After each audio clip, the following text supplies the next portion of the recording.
Yearly, Emily observed a tradition.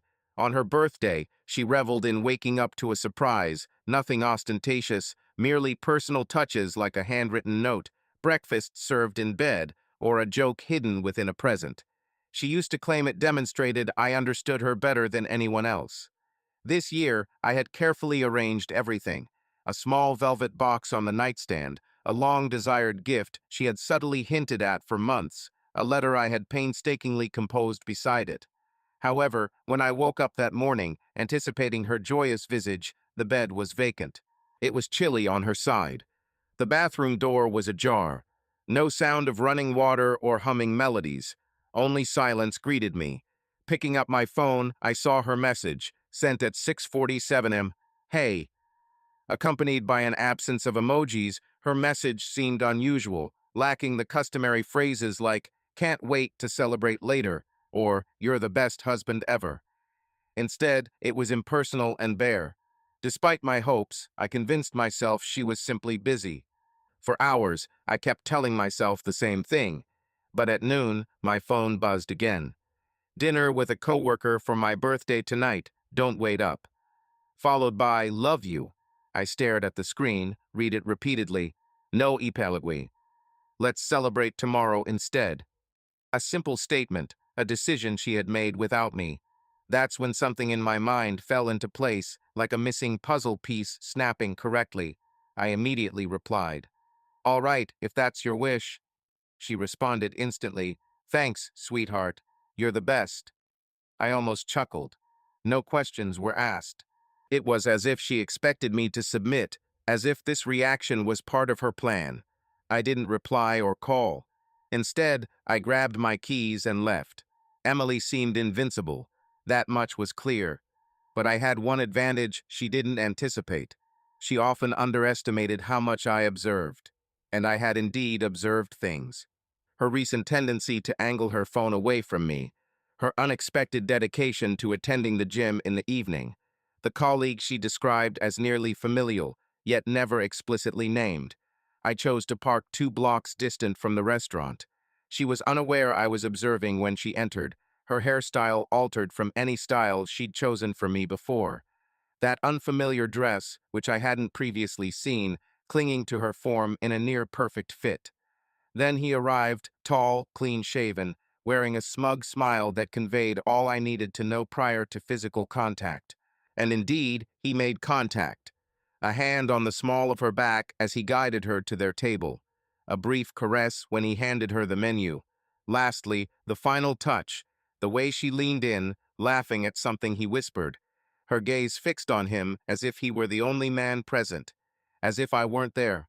The most painful part? She seemed unaffected. No furtive glances behind her back. She genuinely thought I'd be waiting for her at home.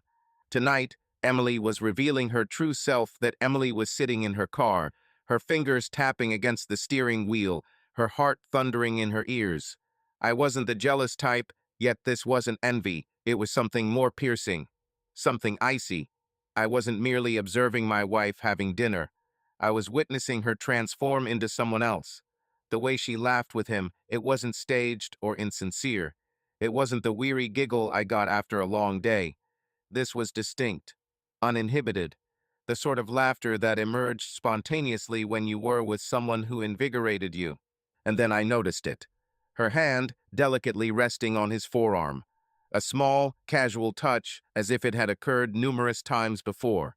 That was it. That was all the proof I required. I exited the car. I wasn't going to hide in the shadows like an oblivious husband in a cheesy film. I wasn't going to wait for her to decide when to return and serve me whatever pre-prepared deceits. No. She wanted to play games. She'd better be ready for mine. All right, but the game has shifted to my rules now. I entered the restaurant, and despite the comforting ambience of soft lighting and murmurs, the impending event didn't lose its sharpness. They hadn't spotted me yet. She was preoccupied with him, playing with a strand of hair as if she were an infatuated teenager. He, on the other hand, seemed to be enjoying it, nodding along and listening intently. I approached leisurely, making my way to their table. Her gaze finally fell upon me, and for the first time that night, I sensed her fear. She stood frozen, hands suspended mid-air as if time had paused for her, but not for me. "Hey, sweetheart," I said casually, "it's your birthday." The guy, let's call him Brandon because he reminded you of every smug, overconfident Brandon you've ever encountered. His eyes flickered between us, and confusion flashed across his face. Emily's mouth opened, then closed again. She seemed like a computer struggling with a corrupted file. "Oh dear," I said, "I thought you were home."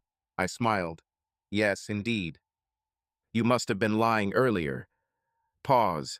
The surrounding diners hadn't fully noticed yet, but those close by sensed the tension, their utensils pausing mid-air, whispers subsiding. Emily tried to break it with a throat clear. "This is merely a business gathering." I tilted my head in query. "Indeed? That seems odd. It struck me that you said, 'Take your time.'" She gulped. "I didn't mean." I turned to Brandon. "Brandon, a brief inquiry." He blinked, startled. "Yes. Did she mention she was married?" His countenance drained of color. Emily glared at me.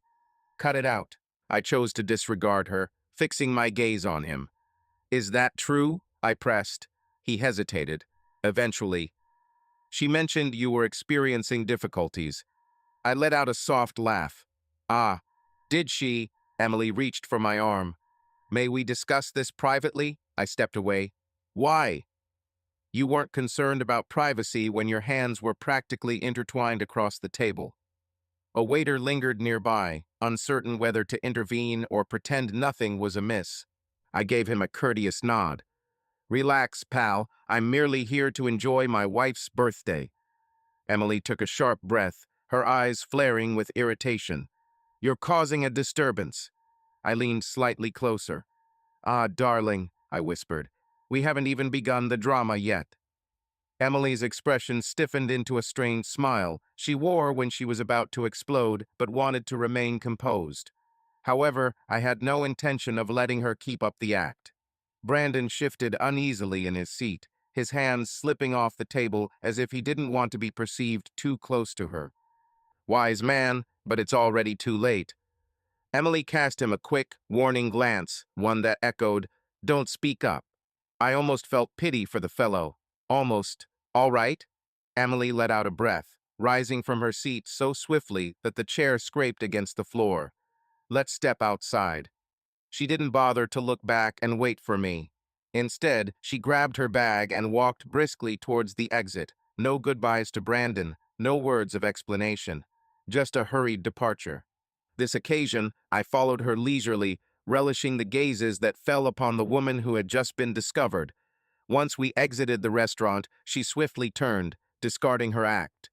"What in the world is your issue?" she snarled. I chuckled briefly, shaking my head. "Amazing. What's wrong with me?" I retorted. "Emily, it seems you're the one being clandestine, and I'm the problem." She folded her arms. "In truth, I wasn't being covert. I told you where I would be." I raised an eyebrow. "Ah, my apologies. You did say not to keep me waiting. So it's perfectly acceptable, then, to go out with some unknown man, correct?" Her jaw tensed. "It wasn't a date." "Is that so?" I countered, for from where I stood, it appeared to be one. She scoffed, shaking her head. "You're being overly dramatic, overly dramatic, overly dramatic." However, something within me shattered. "Very well, Emily. Let's cease this melodrama and clarify matters simply." I moved closer, softening my tone. If I found myself seated next to a woman, caressing her arm softly, murmuring into her ear, and causing her to giggle as if she was the center of my universe, would that be acceptable to you? Pause. That response was all I required. She avoided looking at me. Her mouth opened as if to speak, yet no words escaped. I acknowledged with a nod, a sense of relief washing over me, exactly as I suspected. Eventually, she met my gaze, her features subtly changing. It seemed as though it were encroaching on her. "Listen." She didn't intend for this to be overheard. "To what?" I inquired. "To being discovered," she replied, flinching slightly. Then, abruptly, her expression stiffened. "I haven't done anything wrong." I chuckled. "So, you're going to defend that position?" She straightened up, standing firm on her ground. I have the right to spend time with a friend for my birthday without needing approval. I digested this calmly and nodded. Understood. Leave. Inform me. When were you intending to inform me that you were involved with him? Her eyes widened in surprise. Emily's face momentarily betrayed her, but only for a fleeting instant. It was sufficient for me to observe the mental struggle in her as she searched for an appropriate reply. "Pardon me," she retorted, feigning indignation. I leaned slightly closer and whispered, "I must ask, when did you intend to inform me about your romantic involvement with him?" Her mouth gaped, then closed. She blinked frantically, appearing as though trying to reset herself. Busted. And just as swiftly as before, her facade returned. "You're crazy," she retorted sharply. "I am not the creator. It's preposterous that you're suggesting this at this moment." I smiled slyly. "Indeed? Then why do you appear to be caught red-handed?" She dismissed me with a scoff, her arms folding defensively across her chest. "Because you're accusing me of something I haven't done.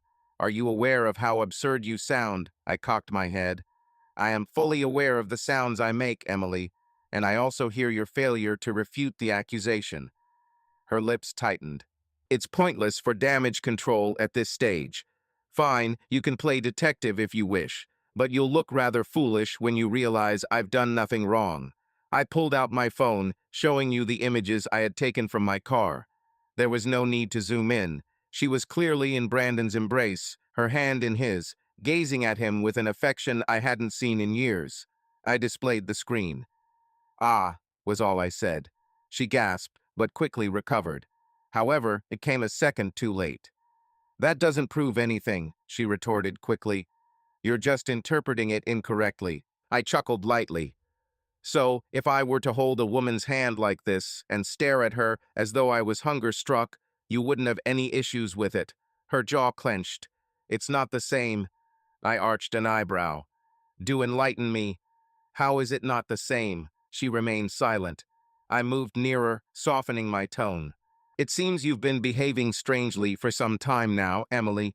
I thought perhaps I was mistaken, but your late-night gym visits, increased phone usage, and the distance between us despite pretending all is well didn't go unnoticed." I paused, watching her grow restless. "Here you are, with a man I don't recognize, showing affection as if he were yours." She exhaled sharply, shaking her head. "You're overreacting." I smiled. "Perhaps, but your actions have led me to react this way." Silence followed, and then she became agitated. "Listen here," she hissed. "I don't need to be interrogated like a suspect. I came out for my birthday dinner, and you're spoiling it." I let out a slow breath, nodding. "Very well." I tucked my phone away, stepping back. "You're correct. No more questions." Her shoulders eased slightly too hastily. "Because I already know the answers." Her body stiffened as I leaned in close enough for her to hear me clearly. Her complexion faded. "I'm aware of the hotel," she responded tersely. "Understood." Emily stiffened, as if trapped. Her stillness resembled one caught off guard by an unexpected attack, like a deer spotting a sniper's scope on its chest. The mention of the hotel had her alert. "You're lying," she retorted instinctively. Too swift, too defensive, too guilty. I allowed her statement to hang, watching her breath shallow and fingers grip her handbag strap tightly. "Perhaps," I asked, inclining my head. "Then why do you seem startled by a specter?" she scoffed, attempting to regain composure. "Because it's preposterous. Which hotel? What are you referring to?" My expression softened with amusement. "Ah, there it is. The final attempt. Denial in full swing." I delved into my jacket pocket and retrieved a small, white object.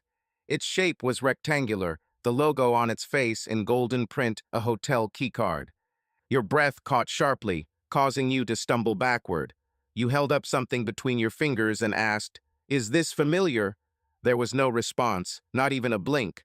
"I found it in your vehicle," you added casually, as if we were discussing the weather, "tucked carelessly between the seat and the console.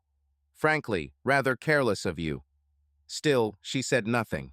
Only her eyes moved, darting between my face and the keycard as if willing it to disappear. I stepped closer. You registered at the Grand Willow last Friday in room 214, you continued. Her mouth opened, then closed, then reopened. You interrupted. Let me stop you before you utter something foolish. You added, I've already contacted the hotel. I tapped the keycard against my palm. Apparently, they keep records, including names, dates, and room numbers, you said, letting your next words cut through her. Her body jerked, as if struck. Indeed. You continued, enjoying the paleness that spread across her face. You are recalled, Emily. Surprise, you weren't by yourself. A sharp intake of breath. Her fingernails pierced her arms. Can you hazard a guess as to who was listed as your companion? I inquired, my gaze locking onto hers. Pause. Eventually, a soft murmur from her. Brandon. A smile spread across my face, slow and frosty. Congratulations, the prize goes to you. Emily's breath gushed out of her. It isn't what you assume. I chuckled. Indeed, I chuckled at her. Oh, pray tell. What am I imagining here, Emily? That you and your close friend Brandon booked a lavish hotel room on a Friday night in the same suite to do nothing more than watch a movie, participate in a religious study. Her lip quivered. I was intoxicated. It wasn't premeditated. I raised an eyebrow. So you are acknowledging it? She hesitated, then swiftly shook her head. No, nothing transpired. We simply talked, and I fell asleep. I released a slow sigh, nodding. Correct. Understood. Here's what transpired. You neglected to inform your spouse about a hotel reservation. By mistake, you arranged a room with a colleague. After consuming alcohol, events led you to spend the night with him. However, that wasn't all I was referring to. Instead of coming clean, you concealed the keycard in your vehicle, much like a teenager hiding contraband cigarettes. A profound quietness enveloped us. You gulped audibly. I intended to tell you. You attempted, but I interjected. The silence weighed heavily. I wasn't going to find out. And for the first time tonight, perhaps ever, Emily had no words. Emily, standing there exposed, looked like a fish struggling for breath, her mouth opening and closing frantically. I could almost hear her mental deliberations, lie or confess, resist or retreat. I waited long enough, I said, my voice steady yet potentially lethal. Tell me the truth. Just this once. Attempt it. Your jaw tightened, your eyes darting between defiance and fear. She breathed out sharply, her hands trembling. It was a blunder. I almost chuckled. A blunder. Which aspect? I inquired. The one at the hotel? The one where you fibbed about it? Or the one where you assumed I was too naive to uncover the truth? Her breath caught. I didn't orchestrate it, understand, she said defensively. We were with colleagues, and I had a bit too much to drink, and save me your insincere remorse. I retorted angrily. Do you expect me to accept that you got so drunk that you merely woke up in a hotel room with him? She hesitated. Yes, I scoffed contemptuously. You're such a poor liar, Emily. You know that yourself. Her eyes blazed with irritation. What are you even doing here? She lashed out suddenly, turning to anger. The apprehension was subsiding, and now came the confrontation. I responded with a chilling smile. Ah, there it is. What am I doing here? I echoed. Let's see. My spouse refused to celebrate her birthday with me, instructed me not to keep her waiting, and then dined with her paramour. So, forgive me for being just a tad curious. Her nostrils flared indignantly. It wasn't as I thought. I moved nearer. Then how was it? She flinched yet stood firm. I required some distance. That surprised me. Distance, she crossed her arms. Yes, distance.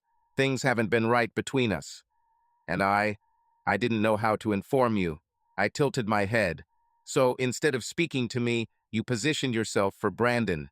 Her slap was swifter than anticipated, sharp and painful across my cheek. But I remained still. I merely looked at her, and when she recognized her action, she retreated. I breathed out, massaging my jaw. There she stands. Her voice trembled now. I didn't intend. No, I interrupted. You meant it. I let out a hollow laugh. It's amusing, you know. You can deceive me throughout the night, but as soon as you are caught, you retaliate. She gulped hard. You're misconstruing things. No, Emily. I shook my head gently. You were the one who did it. I'm merely now realizing the truth. She let out a quiet, exasperated growl, running her fingers through her hair. This wasn't supposed to happen, I said. I didn't wake up one day and decide to destroy our marriage. No, she replied. You did it gradually. A text here, a lie there. One betrayal at a time until you didn't even recognize yourself anymore. Her lips trembled. I still love you. I took a sharp breath. You can't say that. She flinched. But I do, she insisted. No, Emily, I countered. You don't. My voice turned icy. Because you don't love me. You love the comfort. You love knowing I'm always here, ready to pick up the pieces when you make a mistake. I moved closer. You don't love me. You love your safety net, I said sternly. Tears welled in her eyes. That's not true, she protested. Then why are you still lying? Her breath caught. I exhaled slowly. Don't answer that, I stated instead. I pulled something from my pocket and put it in her hand. She looked down at a manila envelope, thick and heavy. Her expression crumbled. What do we have here? She murmured, her voice barely heard. I fixed my gaze on her, my heart thudding with a heaviness unbeknownst to me before. Separation documents. Emily's hands quivered as they held the envelope, her fingernails digging deep into the paper as if she could shred it through sheer determination. But she didn't open it. She just stared at it, breathing shallowly, perhaps hoping this moment wasn't real. Yet it was. What's this? Her voice faltered. What is this? I remained unmoved, unblinking. The quiet grew, leaving her suspended in the wreckage she had wrought. You know what it is? I eventually replied. My tone was disconcertingly serene, a calm born of months of being made to feel like a fool. She shook her head vigorously, clinging to the envelope more tightly. No, no, you can't. This isn't. Yes, I can, Emily, I interrupted. And so I did. Her chest rose and fell irregularly. Had you prepared these documents? You saw understanding dawn on your face as I exhaled slowly, the awareness that she no longer held the reins. Yes, I responded softly. Indeed, I had. A faint, sorrowful sound escaped her lips. For how long? I cocked my head slightly. Since the first instance you lied about him, she winced as if struck. I'm glad. Her voice quivered with desperation. You can't mean this. You're merely angry and attempting to retaliate, I replied, amused by a humorless chuckle. Dear one, I said, shaking my head. If I wished to inflict pain, I wouldn't be serving you divorce papers. I'd prolong the torment, making you feel the same embarrassment you've caused me. Her breath hitched. Why are you doing this then? I moved closer, bridging the gap between us. My tone softened almost to a whisper. Because I value myself more than I cherish you. Tears glistened in her eyes, but I felt no compassion, no remorse. A chillingly clear yet empty silence. This doesn't need to be the finale, she murmured, her voice husky. We can mend this. I released a resigned sigh, shaking my head. Amazing. Even now. Even now. She seemed determined to make amends. No, Emily, I stated firmly. You could have fixed this long ago, but you didn't. Her lips moved as if to retort, but I was already taking steps back, turning away, slipping my hands into my pockets. I had no intention of fighting for someone who had discarded me earlier. She called my name, her voice cracking, yet I continued walking, not looking back. For years, she had chosen him over me. Tonight, I chose myself and walked away, without turning back, without a backward glance, without hesitation. Just the cold asphalt beneath my feet and the echo of Emily's broken cries pursuing me. Yet, her call wasn't for love. It was simply a remnant of our past. She had been calling for me since she was losing. And Emily, she despised losing. I got into my car, forcefully opened the door, and took a seat, my pulse thumping in my ears.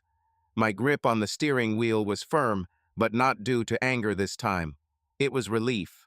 I let out a long sigh, relaxing, accepting the reality. It was over.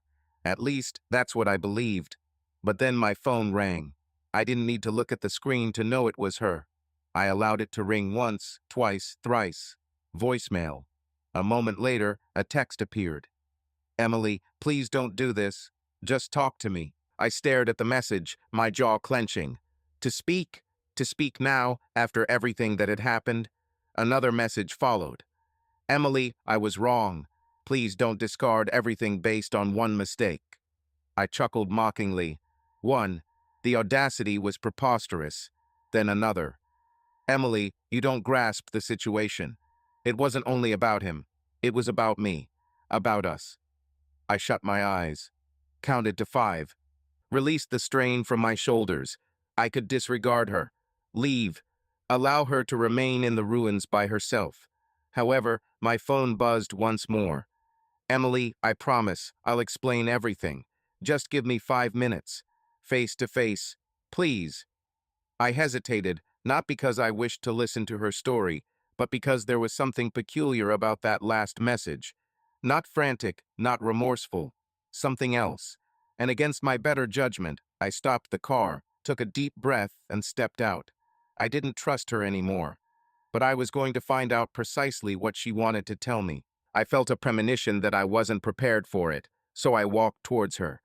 Each step was calculated and measured. Emily remained motionless under the dim illumination of the streetlights. Her arms were tightly clutched around herself as if preparing for an impact. Her eyes met mine, filled with unshed tears. But I wasn't swayed by her act. Not anymore. You have 5 minutes, I said firmly. She clutched the divorce papers tightly, her voice filled with resentment rather than apology. I didn't cheat on you because I stopped loving you, she said softly. I did it because you did. I blinked in surprise. What? She sighed heavily, shaking her head emotionally. You left me behind a long time ago. To say this is my fault now. That's rich, Emily. Very original.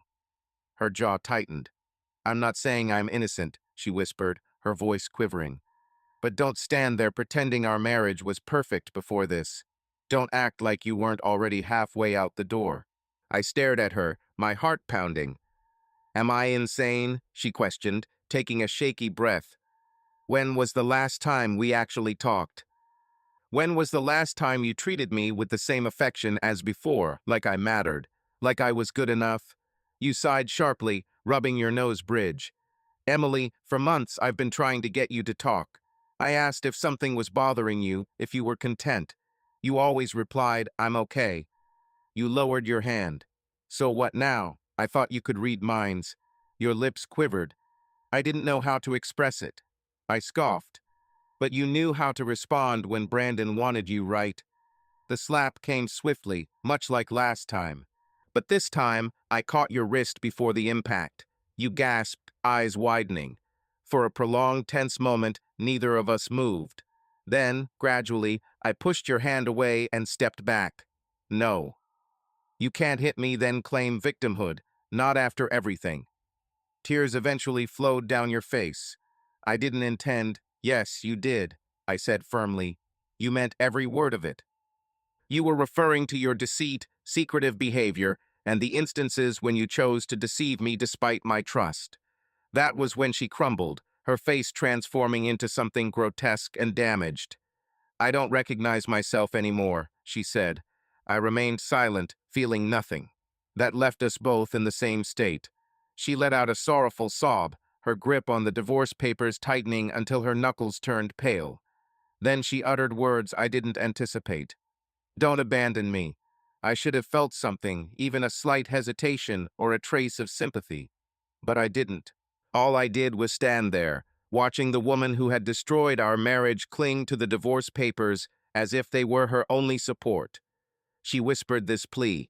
I allowed the words to hang between us, heavy and pitiful, before asking the one question that mattered. Why shouldn't I? This question caught her off guard. She assumed I would yield, as I often did in the past. However, I was no longer that person. But we can mend this, she stammered, shaking her head. I arched an eyebrow. Mend what precisely? Your secretive behavior, the hotel rendezvous, or the nights you lied straight-faced to me? Explain, Emily, which aspect are you trying to amend? Tears trickled down her face. Yet I remained unmoved. People err, she begged, voice quivering. Marriages endure situations like this. I sighed, shaking my head. You don't understand, do you? She gulped hard. Understand what? I stepped nearer slowly, making her meet my gaze. Survival involves persevering through difficult times together, I said calmly. It means dealing with issues, not instigating them. You didn't defend this marriage, Emily. Instead, you allowed it to decay while you engaged in clandestine affairs. She violently shook her head. What you're saying isn't correct. I cocked my head. Had I not discovered your secret, would you have confessed? She hesitated, a telltale sign. She knew the response, and so did I. I leaned in subtly, whispering, Were you going to tell me, Emily? Her composure shattered, and a sob escaped her. Unrefined and intense, she trembled violently. Yet I didn't feel an ounce of pity for her, not the slightest bit, because she wasn't crying out of affection. She was crying because she was losing me. In the end, I walked away. Please, she pleaded softly, please don't do this. I halted merely at the curb edge, glancing back one last time. You've already done it. Then I entered my vehicle, closed the door, and departed. The road lay before me, void and infinite, but my knuckles clenched the wheel as if wrestling to maintain control, not due to uncertainty, not because of doubt, but because for the first time since this ordeal began, the end was here. No more anticipation, no more speculation, no more scrutinizing her narratives for flaws or discrepancies. She had conceded what I had suspected all along. Lastly, I walked away. I anticipated feeling liberated, a sense of victory from my decision to terminate things on my terms. Instead, I was hollow. It seemed the me who struggled for her, cherished her, advocated for her ceased to exist tonight. The most painful aspect? I didn't comprehend who I was without her. My phone vibrated. I resisted looking. Yet, I peeked regardless, knowing full well who it was. Emily, I adore you. Could you just return so we can converse? My jaw tightened as I flung the phone onto the front passenger seat as if it were toxic. Converse? What's left to discuss? Over the years, I had given her opportunities, ignored warning signs, believed that unconditional love, support, and devotion would keep her from deceiving me. And indeed, she had done it effortlessly. Another faint vibration echoed. Ignoring the urge to check, more followed. By the fifth buzz, I was certain she persisted. I fumbled for my phone, swiping through messages. Emily, I've made a mistake. But you are too, Emily. We've been together too long to let it all unravel like this. Emily, you still love me. I know you do. Emily, respond. Desperately, I fixed my gaze on the screen, heart thundering. Clicking on her name, I blocked her. No warning, no farewell message, just silence. For the first time in years, I disallowed her presence in my mind. And for the first time in years, she had no means to contact me. I tightened my grip on the wheel, feeling the weight settle. It was concluded. Truly, finally, concluded. Yet the question that gnawed at me now was, who am I without her? The road lay ahead, dark and tranquil. Only the soft hum of tires on asphalt filled the air. No ringing phone. No frantic messages. No more, no falsehoods. Only stillness. For the first time in years, she wasn't part of my life anymore. I had envisioned this moment countless times. What it would feel like to be free from her at last. To break the bonds she had wrapped so tightly around me, I had almost forgotten what it was like to stand independently. I assumed it would feel triumphant, but the truth felt sorrowful. Not for her. Not for the woman who betrayed me so effortlessly, so negligently. I was grieving for the man I once was. The man who believed in her. The man who constructed years of life with her, trusted her, defended her. The man who once saw his future in her. That man no longer existed. Emily had taken him away. In his stead stood someone unfamiliar, someone I wasn't fully acquainted with yet. I parked in my driveway, turning off the engine. Just sat there for a moment, gazing at the house we built together. The porch light flickered, unattended since she'd promised to repair it. She never did neither for the light nor us. Escaping into the night's chill, I entered the house that echoed her absence. No shoes by the door, no scent of her perfume in the hallway, and silence where her laughter used to be. It was then I realized she wasn't returning. There was no more waiting for her. I exhaled slowly, unsteadily, and trudged to the kitchen.